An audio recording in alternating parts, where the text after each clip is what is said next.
There is a story that gets told about the brain after 70. You've probably heard it. Maybe you've believed it, at least a little. It goes like this. The brain ages, neurons die, memory fades, and the process is essentially out of your hands. The best you can do is slow the inevitable. Do your crossword, take your supplements, hope for good genes, and accept what's coming. That story is not just incomplete. In important and measurable ways, it is wrong. And the research that dismantles it is not fringe science, not alternative medicine, not optimistic speculation. It comes from longitudinal studies tracking tens of thousands of people over decades, from neuroimaging labs at places like Harvard, Duke, and Columbia. It comes from longitudinal studies tracking tens of thousands of people over decades, from neuroimaging labs at places like Harvard, Duke, and Columbia, and from a convergence of findings across molecular biology, cognitive psychology, and epidemiology that is fundamentally reshaping what medicine understands about the aging brain. Today, we are going through what that research actually says, including 3 widely believed myths about cognitive aging after 70. Today, we are going through what that research actually says, including 3 widely believed myths about cognitive aging after 70 that may be limiting how you think about your own brain. And more importantly, we are going through the specific, evidence-based strategies that the science identifies as genuinely protective. Not because protecting your brain is about fear, but because understanding what your brain is actually capable of at 70, at 75, at 80, and beyond is one of the most empowering things you can know. But because understanding what your brain is actually capable of at 70, at 75, at 80, and beyond is one of the most empowering things you can know. Let me start with the foundation, because everything else in this video depends on understanding one concept that most people never fully absorb. Your brain is not a fixed machine that runs down with use. It is a living, dynamic, experience-dependent system that reorganizes itself in response to what you do, what you learn, who you spend time with, and how you sleep. This property, neuroplasticity, does not disappear after 70. It changes character. It becomes more dependent on deliberate input, but it remains active, measurable, and responsive to the choices you make every day. The Seattle Longitudinal Study, one of the most comprehensive investigations of cognitive aging ever conducted, spanning more than 5 decades and tracking thousands of adults, found that most cognitive abilities remain stable or even improve until the late 70s. Only processing speed, how quickly information is handled, showed consistent age-related decline across the board. Memory, verbal ability, spatial reasoning, and inductive thinking followed individual trajectories that varied enormously from person to person. That variability is the story. Not the average decline curve, but the extraordinary range of individual outcomes that surrounds it. Because that range is where agency lives. Research published in Science Advances found that cognitive aging is not inevitable. It depends substantially on social and cultural context factors as well as individuals' behavior. A significant body of neuroimaging evidence has documented that cognitively intact older adults, including many in their 80s and beyond, show measurable structural brain maintenance, brain architecture that resembles people decades younger. This is not an accident, and it is not purely genetics. It is the cumulative result of specific identifiable habits and choices. Let's name what those are. But first, 3 myths that may be getting in your way. Myth number 1, crossword puzzles are your best defense against cognitive decline. This one deserves a nuanced answer because crossword puzzles are not useless. The research is actually more interesting than either blanket endorsement or dismissal. A randomized controlled trial led by researchers at Duke University and Columbia University, published in NEJM Evidence, found that older adults with mild cognitive impairment who completed web-based crossword puzzles showed greater cognitive improvement and less brain shrinkage on MRI over 78 weeks than those who played computerized cognitive games. The crossword group showed benefits not just in cognition but in daily functioning, which the researchers described as hitting a trifecta that no drug in the Alzheimer's field has yet achieved in trials. So crosswords are not nothing. For people who already have mild cognitive impairment, they appear meaningfully beneficial. But here is the critical nuance for cognitively healthy adults. A systematic review of 22 population-based studies found that complex mental activities, reading books, playing checkers, completing puzzles, reduced incident dementia risk by 46% over a median 7-year period. But that protection appears to come from cognitive engagement broadly, and particularly from novelty. When you already know how to do something, when the activity is familiar, automatic, and no longer challenging, the neuroplastic benefit diminishes significantly.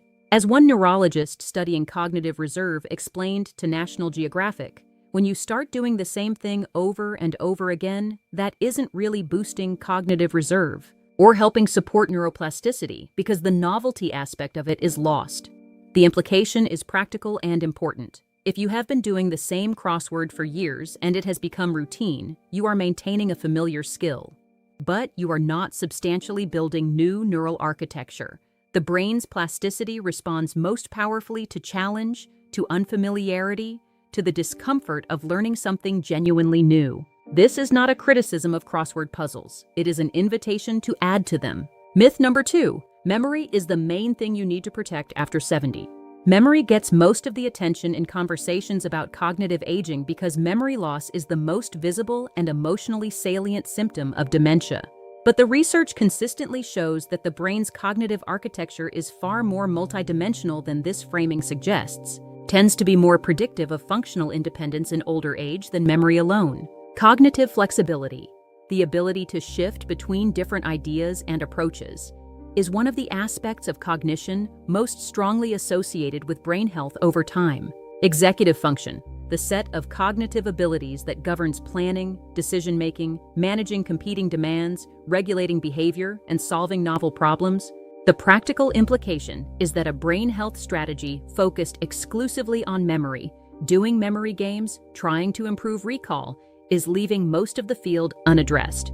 The habits we're going to discuss work across the full architecture of cognition, not just one dimension of it. Myth number 3, cognitive decline is a biological inevitability that lifestyle can only slightly delay. This is perhaps the most damaging myth because it functions as a reason to stop trying, and the evidence contradicts it clearly. Research on cognitive reserve, the brain's capacity to compensate for neurological changes by recruiting alternative neural pathways, has consistently shown that individuals with higher cognitive reserve demonstrate greater resilience against age-related decline, dementia, and neurodegenerative conditions. Crucially, cognitive reserve is not fixed at birth. It is shaped across a lifetime by education, occupational complexity, social engagement, and cognitive linguistic stimulation. And it continues to be built even after 70. The Lancet Commission on Dementia Prevention, one of the most authoritative bodies in the field, identified 12 modifiable risk factors responsible for approximately 40% of dementia cases worldwide. Among them, physical inactivity, social isolation, excessive alcohol use, air pollution, and several health conditions. 40% of dementia cases potentially preventable or delayed through modifiable factors. That is not a marginal contribution of lifestyle to brain health. That is a foundational one. Now, 4 strategies, each one grounded in research, each one addressing a different protective mechanism, and each one more actionable than do your puzzles. Strategy 1, pursue cognitive novelty and build your reserve deliberately. Cognitive reserve is the structural surplus your brain has built up through a lifetime of learning and challenge. Think of it as a biological buffer. When neurological changes begin to accumulate, as they do in every aging brain to varying degrees, cognitive reserve determines how long the brain can compensate before those changes become functionally visible. 2 people with the same amount of underlying neurodegeneration can have dramatically different levels of cognitive functioning if one has significantly higher cognitive reserve than the other. What builds cognitive reserve? The research points clearly to activities that demand sustained learning of genuinely new skills. Activities that force the brain to create new connections rather than reinforce existing ones. Music is one of the most extensively studied examples. Research published in scientific journals has found that lifelong musical activity is associated with multi-domain cognitive and brain benefits in older adults. Musicians show preserved white matter integrity in aging, the brain's communication highways that normally deteriorate with age. A 2025 study found that long-term music training protects against age-related neural decline, specifically in speech-in-noise perception. a real-world cognitive challenge that affects communication and social engagement in older adults. The researchers concluded that cognitive reserve accrued through music training holds back age-related neural recruitment, improving efficiency. Language learning is another. Research examining multilingualism and cognitive protection found that participants who practiced more than 2 languages showed significantly lower risk of cognitive impairment after adjustment for education and age. Progressing from 2 languages to 3 was associated with a 7-fold protective effect against cognitive impairment in one study sample. These effects work through the same mechanism. When you are genuinely learning, when the activity is at the edge of your competence and requires focused, sustained attention, your brain is physically building and reinforcing neural pathways. That structural work is your cognitive reserve growing. The implications for someone over 70 who wants to act on this are concrete. The question to ask yourself is, what am I learning right now that I genuinely do not yet know how to do? Not what am I doing that I enjoy and find comfortable, though those things have their own value. What is currently hard for me to learn? What requires sustained attention and produces the mild frustration of not yet being competent? That is the zone where cognitive reserve grows. It can be learning to play an instrument for the first time. It can be studying a language. It can be learning to navigate a new technology, taking an online course in a subject completely outside your professional history, learning to paint, learning to cook a cuisine you have never cooked before. The content matters less than the genuine novelty and the sustained effort it demands. And the research is explicit on one point that is worth sitting with. It is never too late. Neuroplasticity-based interventions for cognitive aging have demonstrated positive outcomes in participants in their 70s and 80s. The brain's responsiveness to novel learning does not have an expiration date. Strategy 2. Protect your social connections as if they were medicine, because the evidence suggests they effectively are. Of all the findings in the cognitive aging literature, this one may be the most underappreciated and the most urgent, given the epidemic of social isolation among adults over 65 that has been documented in studies across North America and Europe. A meta-analysis published in 2024, drawing on longitudinal data from over 600,000 individuals, examined the relationship between loneliness and dementia risk. The findings were unambiguous. Loneliness significantly increases the risk of developing dementia. One narrative review published in Frontiers in Human Neuroscience stated it plainly. Loneliness has been shown to be related to the development of dementia with a hazard ratio comparable to carrying a single copy of the APOE4 gene. APOE4 is the most well-known genetic risk factor for late-onset Alzheimer's disease, and loneliness appears to confer comparable risk. A large Australian study tracking over 12,000 adults aged 70 and above found that persistent loneliness in women was associated with a 2.14 times greater risk of developing dementia over an 8-year follow-up period compared to those who never experienced loneliness. Incident loneliness in men was associated with a 1.52 times greater risk.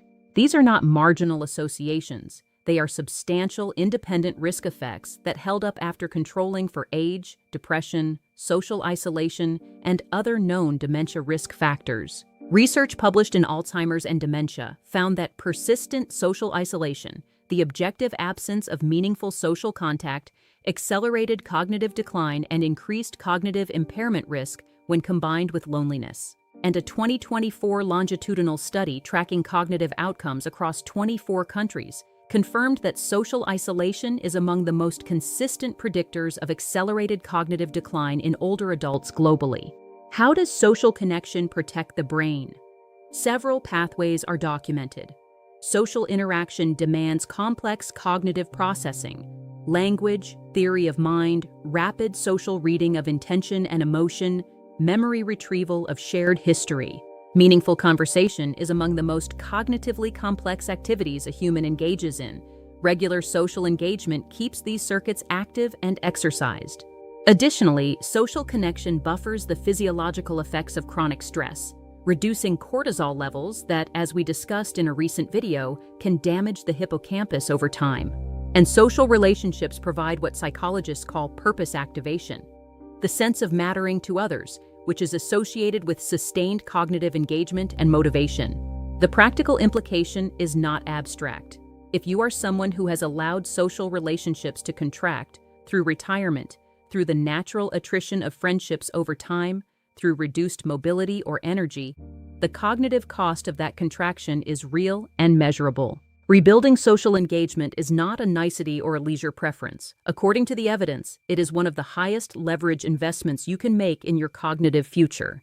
This can look like many things. Regular scheduled contact, in person when possible, but video calls are meaningfully better than no contact at all, with family, friends, or community members. Joining groups organized around activities you care about. Volunteering, which provides both social engagement and purpose. Taking classes that put you in regular contact with a cohort of learners. Teaching something you know, which is cognitively demanding and socially connecting simultaneously.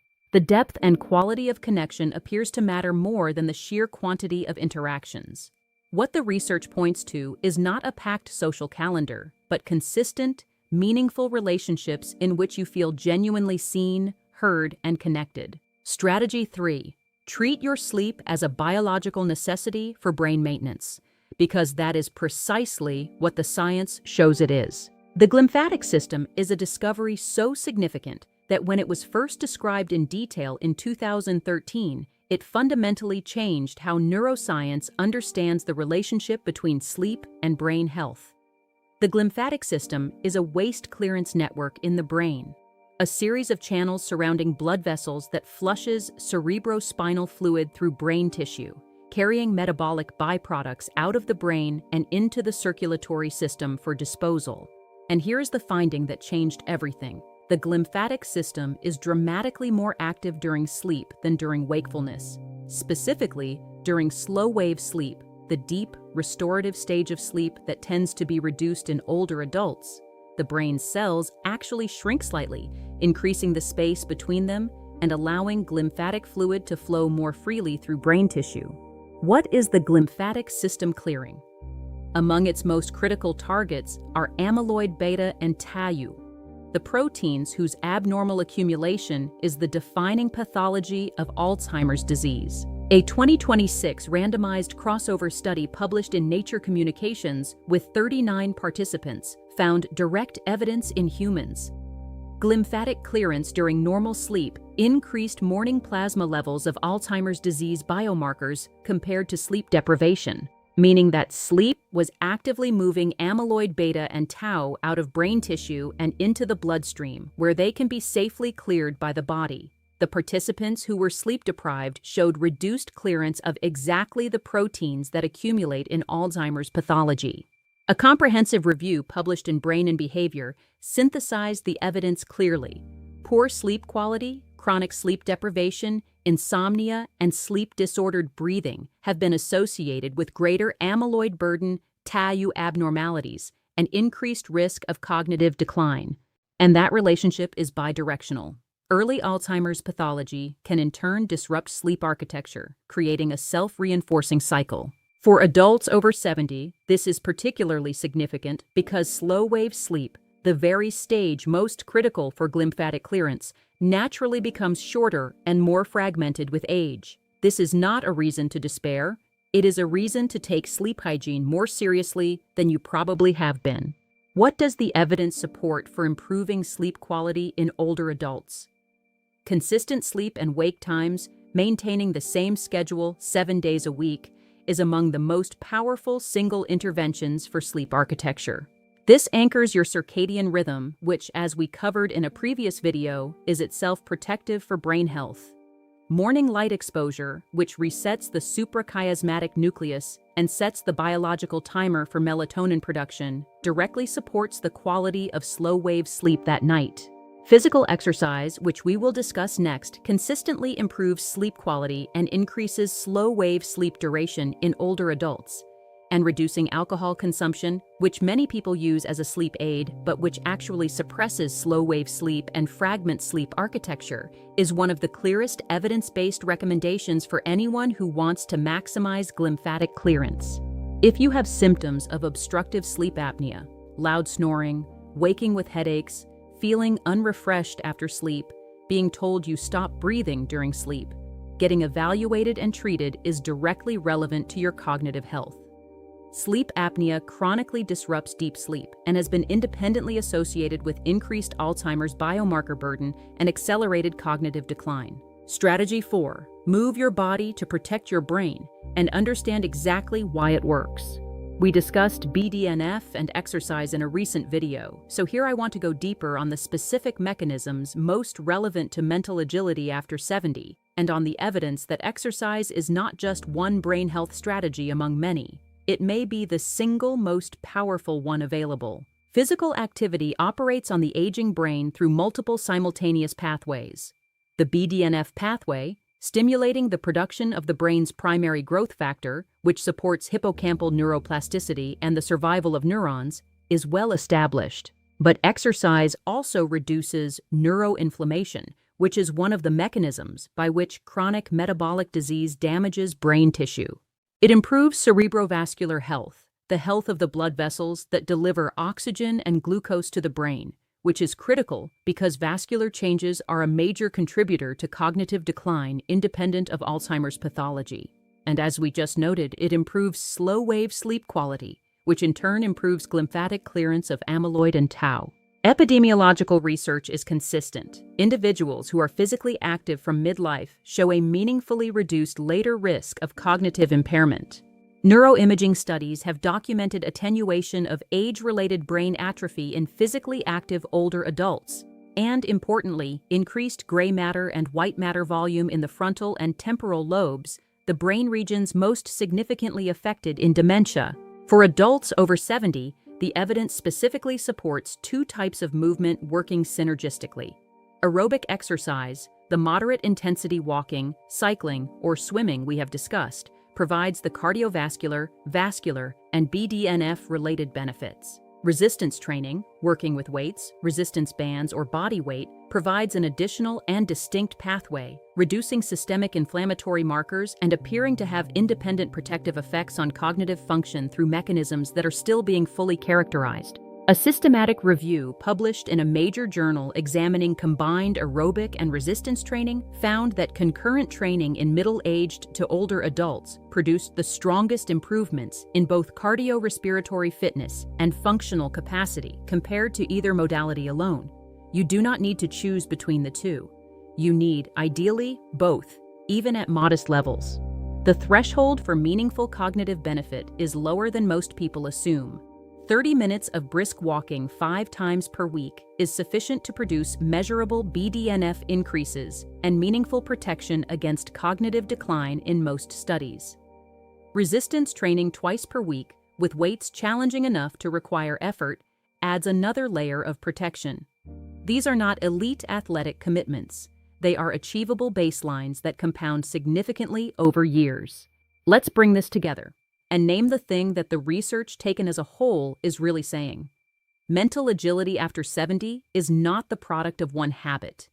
It is the product of a system, a set of interlocking protective mechanisms that reinforce each other, that build on each other, that create a cumulative biological buffer against the changes that aging brings to every brain without exception. Cognitive novelty and lifelong learning build cognitive reserve, the structural surplus that determines how long your brain can compensate for neurological change before that change becomes functionally visible.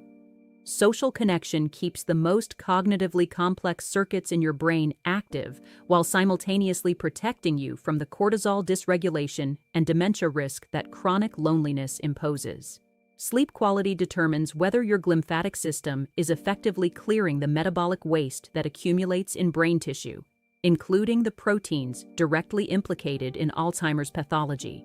And physical movement provides the most reliable, non-pharmacological stimulus for the brain growth factors, vascular health, and neuroinflammation reduction that your neurons need to survive and function. None of these require a prescription. None require special equipment. All of them are accessible today, regardless of your current baseline. And here is the final thing I want to say, the thing that the research says, but that rarely makes it into the conversation. The brain at 70 is not the brain at 30. There are real changes. Processing speed is genuinely slower. Some aspects of memory require more effort. The brain is not the same as it was 50 years ago, and pretending otherwise would be dishonest. But the brain at 70 also has something the brain at 30 does not. It has decades of integrated knowledge, refined judgment, and the kind of pattern recognition that only comes from a lifetime of experience. Researchers call this crystallized intelligence, and it does not decline with age. In many studies, it continues to increase well into the 70s and beyond. The goal of maintaining mental agility after 70 is not to get back what you had at 30. It is to protect and exercise what you have now, which is, in many ways, the most capable and experienced brain you have ever possessed. Stay curious, stay connected, and I'll see you in the next video.